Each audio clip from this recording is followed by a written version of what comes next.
নিজেরা বলবেন যে একজন পুরুষ মানুষ কোন অবস্থায় একটা নারীকে বোরখা এবং জায়নামাজ গিফট করে।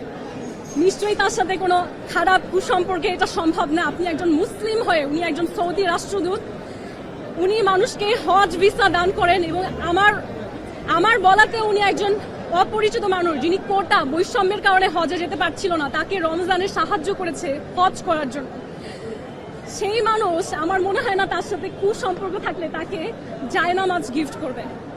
হ্যাঁ, এটা সৌদি জায়নামাজ, এটা নামাজ পড়ার পোশাক। এবং আমি আপনাদের জন্য একটা জিনিস নিয়ে এসেছি আজকে,